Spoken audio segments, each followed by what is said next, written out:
विधायक बच्चू कडू को बड़ा राजनीतिक झटका।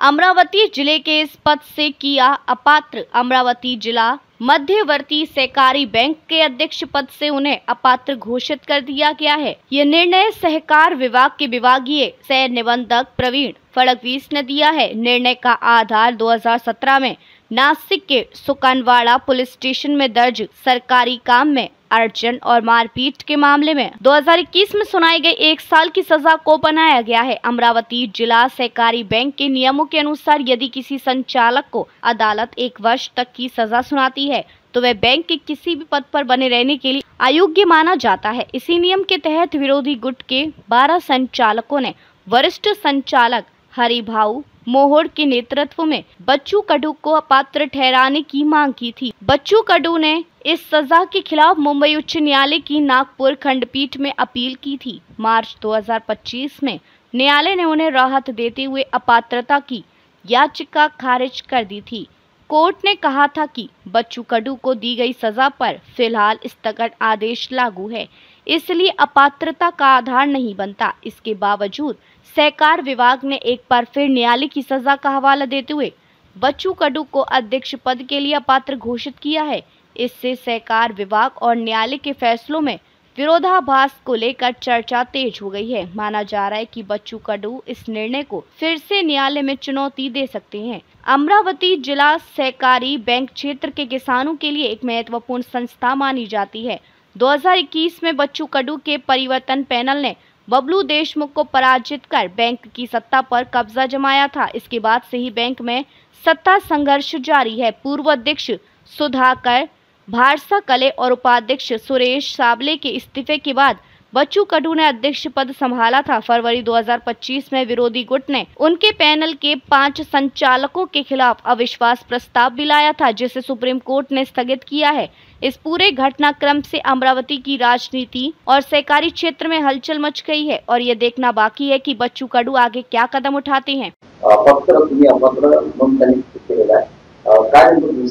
आता अपात्र मला केलं हे तुम्ही मला सांगा, मला तर काही पाहिजे का नाही? एवढी मोठी कारवाई जेव्हा होते तेव्हा ज्याला अपात्र करतं त्याला साधी नोटीस नाही, माहिती नाही, हा काय प्रकार सुरू आहे?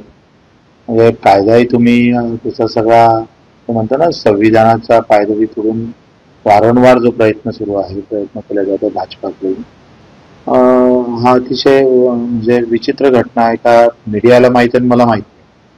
मला तर नोटीस पाहिजे का नाही? तुम्ही विचारा ना ऑफिसला अधिकाऱ्याला का तुम्ही ज्याला अपात्र केलं त्याला नोटीस दिली का? नोटीस तर लागेल मला. तुम्ही सांगता 13 मे लागलं. आता 13 मे तुम्ही सांगत असाल, 13 मे ची नोटीस 13 मे ला मला अपात्र केला आहे असं म्हणतं, तर काल मला 9 जूनला विभागीय संचालकांना मला अध्यक्ष म्हणून नोटीस दिलेली आहे. 9 जूनला 19 मे ची मला अध्यक्ष म्हणून ते मी तुम्हाला उद्या पत्रकार परिषद मध्ये सगळं सांगतो का हा नेमका काँग्रेस प्रणित भाजप, तो भाजप प्रणित असणारी काँग्रेस, जिल्हा काँग्रेस याच्या माध्यमातून काँग्रेस आणि भाजप युती करून व्यवस्थित कशा पद्धतीनं गेम करायचा आणि आंदोलनातून तुम्ही भाजपची सत्ता आणि काँग्रेसचा वापर करून कशा पद्धतीनं मला या प्रकरणात ठेवलं जातं किंवा अपात्र करण्याचा जो प्रयत्न करत आहे तो सर्रास आहे. तर तुम्ही समजू शकता का आंदोलन झाल्याबरोबर माझ्या अपात्राची अशा पद्धतीची नोटीस दिल्या जातं, ते मलाही ते भेटत नाही, मीडियाला पहिले माहिती होते. कसं दबाव तंत्र आहे हे लक्षात आलं असेल तुमचं. आता कोर्टात जाऊ, न्याय देवतामध्ये जाऊ, न्यायालय मध्ये आम्ही न्याय मागू, त्याच्यातून आम्हाला रिलीफ भेटेल.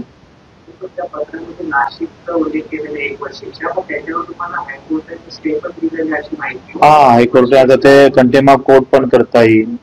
आता जो ज्यानं हे केला तो नागपूरचाच आहे, जीटी विभागीय निबंधक, आणि तो एका मंत्र्याचा नातीक पण आहे. त्याच्यानं कदाचित ते सगळे धागेदोरे आता लक्षात येईल. उद्याच्या ज्यावर 26 तर सगळी माहिती एक पूर्ण कशा पद्धतीनं चुकीची झाली, कायदा कसा पायदळीत होऊ लागला, कशा पद्धतीचा आवाज दाबण्याचा प्रयत्न होतो.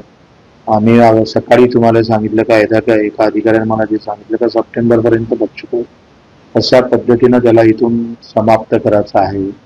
ला कशा पद्धतीनं कारवाई करायची आहे हे सर्व आता, आणि हे अपेक्षितच होतं ना आम्हाला, हे अपेक्षितच आहे आणि त्याच्यानं आंदोलन थांबणार नाही. आम्ही शेतकरी, शेतमजूर, दिव्यांगासाठी ही लढाई आरपारची लढू, ज्या स्तरावर जाईल त्या स्तरावर लढू. हो, तुम्ही सकाळीच म्हणाले होते की मला बँकेच्या काही संचालकांकडून सांगण्यात आलं होतं की तुम्ही आवाज बोलू नका, तुमच्यावर कारवाई होऊ शकते. त्यानंतर ही पत्र बाहेर येणं कसं पाहता येईल? मला माहितच नव्हतं. खरं तर मला मीडियाकडून पहिले एबीपी माझ्यावरून मला ते फोन आला आणि तिथून माहीत झालं की आपल्याला असं अपात्र करण्यात आलेलं आहे. तर अद्यापही माझ्यापर्यंत कुठलीही नोटीस नाही. ती नोटीस आल्यानंतर आम्ही कोर्टात जाऊ आणि त्याच्यावर उत्तर देऊ. काही संचालक मंडळी सांगत होते की बाबा तुम्ही अशा पद्धतीनं बोलू नका, ते आपल्याला बँकेच्या अध्यक्षपदावरून काढू शकतं.